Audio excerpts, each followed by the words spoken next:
Toujours les amis, on effectue un tirage pour ce jour. Allez, c'est parti. De qui on parle? Comment considère-t-on la relation actuellement? S'il y a une relation, à moins qu'on nous parle de célibataire. Bah non, c'est manqué. Ok, relation flamme jumelle. J'ai tout le temps le chiffre 1, 1, 11 qui revient sans cesse. Donc on est bien sur une caractéristique de flamme jumelle. Avec quelqu'un avec qui il y a tout le temps eu des allers-retours. On vous parle même de danse. C'est possiblement quelqu'un qui par le passé vous a parlé de la danse. Peut-être que c'est un homme qui aime lorsque vous dansez. Ou qui aimerait danser avec vous. Qui aimerait valser avec vous. Faire une danse de salon avec vous. Peut-être que vous êtes allés en discothèque ensemble, ou dans un lieu comme une boîte de nuit, quelque chose qui était dansant, un soir. Ouais, ouais. Dans les derniers échanges, dans les dernières discussions que vous avez eues, c'est quelqu'un qui a laissé échapper quelque chose en termes de mots, et vous a dit « je suis un gamer, je suis un player, je suis un joueur ». Écoutez bien ce que je suis en train de vous dire. C'est possiblement quelqu'un qui a aussi le vice du jeu. Donc tout ce qui est jeu à gratter, le loto, etc. Qui joue, les casinos par exemple, qui aime parier. Peut-être même que vous avez fait l'objet d'un pari auprès d'un ami récemment.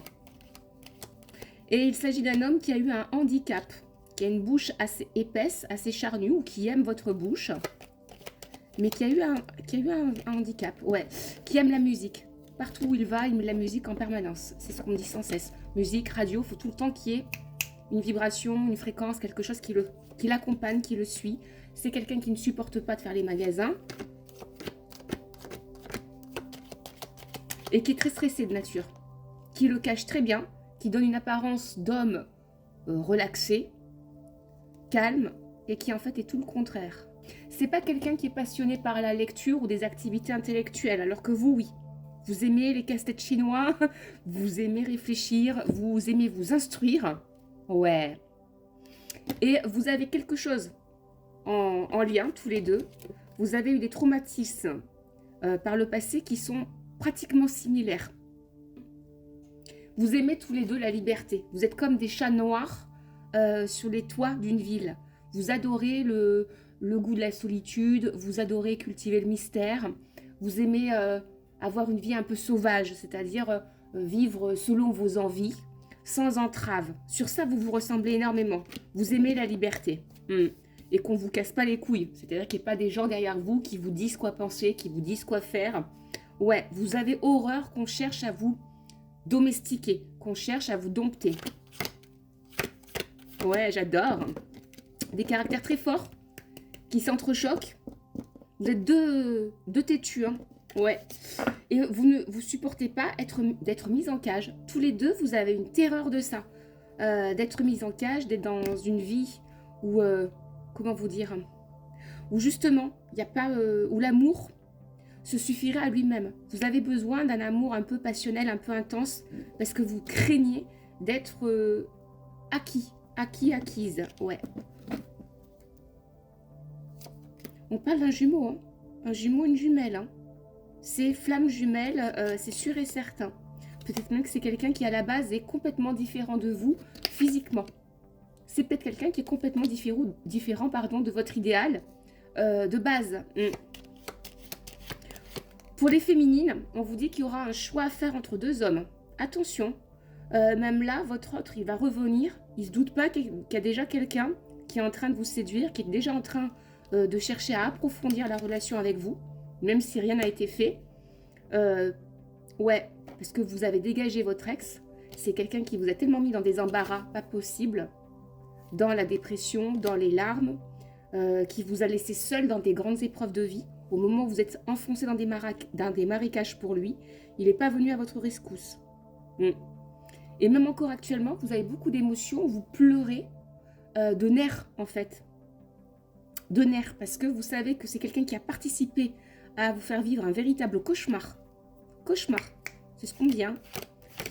Vous endormez pas la nuit encore actuellement. Il y a plein de gens à qui d'ailleurs vous n'avez pas exprimé des choses, le mal, les blessures qu'on vous a faites, qu'on vous a causées. Des gens à qui vous avez donné une seconde chance, y compris votre ex. Et je vous dis, là, vous allez sur un choix entre deux hommes. Vous ne comptez pas rester célibataire. Ça, c'est clair. Vous avez suffisamment attendu. Vous êtes extrêmement concentré sur votre travail. Ouais, on parle même de 2 jobs. Peut-être que vous allez cumuler un second travail ou cumuler des responsabilités supplémentaires sur un travail. C'est déjà en cours de développement. C'est ce qu'on me dit. Ouais. Vous êtes déjà dans les efforts hein, de développer une activité ou votre business, ou effectivement de monter au sein d'une boîte. Vous avez grandement confiance en vous. Vous êtes dans l'ancrage. Vous connaissez votre valeur. Hein. Ça, c'est non négociable hein, en termes d'amour. Hein. Vous voulez une famille, vous voulez un mariage, vous voulez un foyer stable à ce niveau-là. Ça ne veut pas dire ennuyeux, hein, mais c'est-à-dire quelque chose qui soit stable. Vous en avez besoin. C'est presque, je dirais, vital pour votre guérison. Je ne sais pas pourquoi on me dit ça, mais c'est vital pour vous, pour votre guérison. Pour faire la paix avec votre masculin, pour faire la paix avec les hommes, pour vous-même aussi vous donner cette paix-là. Pour plus vous sentir un peu en vigilance, en danger, presque dans ce côté sauvage en fait, hein, qui répond tout de suite, qui part en live tout de suite. Vous avez besoin de cette stabilité émotionnelle, j'insiste, parce que vous avez beaucoup trop souffert, beaucoup trop pleuré, beaucoup trop été abandonné par des gens. C'est très important pour vous. C'est pas parce que rien ne vous suffit. Hein. C'est pas parce que vous êtes quelqu'un qui ne se satisfait pas de ce que vous donne votre autre. Au contraire, c'est parce que vous avez besoin d'un ancrage pour enfin lâcher prise. Cet amour revient. C'est un truc de fou. Au printemps, sur le mois de mars, il y a un retour. Les épreuves seront passées. Cet amour ressuscite, renaît. Vous êtes alignés. Vous allez vous écouter l'un et l'autre. Alors qu'avant, j'avais l'impression que c'était en conflit. Ça piquait, hein. C'est ce qu'on me dit, hein. Ça piquait avant. Et là, il y a beaucoup plus d'écoute. C'est beaucoup plus doux, plus harmonieux. J'ai l'impression que votre autre, c'est quelqu'un qui sait enfin à qui il a affaire, en fait. Ouais. Vous avez la douceur, mais vous avez aussi un caractère sauvage. C'est-à-dire qu'on ne soupçonne pas que vous êtes de l'eau qui dort, vous aussi. Comme lui, hein. Autant vous pouvez être calme, en mode doux, autant vous pouvez accélérer la cadence et passer à 200 à l'heure. Hein. C'est... Ouais. Il y a un vœu qui va être exaucé. Quelque chose que vous chérissez depuis des années, quelque chose que vous attendez depuis des années. Un vœu concret, important pour vous. C'est le cœur même de votre essence, c'est le cœur même de votre vie. Écoutez bien ce que je suis en train de vous dire. C'est le cœur même de votre essence, de votre âme, votre raison d'être. Ce vœu qui va se réaliser, c'est votre raison d'être. C'est peut-être votre rêve. C'est peut-être quelque chose que vous avez prié durant des années. Je prends un exemple. Je veux plus de galère, je veux plus jamais compter l'argent, manquer d'avoir un appartement ou une maison, puisqu'on me fait chier avec les cautions, les garants que je n'ai pas. Voilà. Donc, ça peut être une promesse que vous êtes faite, ça peut être un vœu, ça peut être une prière que vous avez émise depuis des années. Ça peut être l'amour.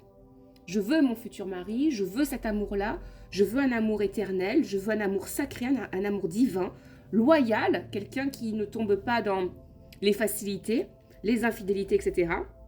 Ouais, et pour ça, vous avez déjà fait des sacrifices et vous serez récompensé.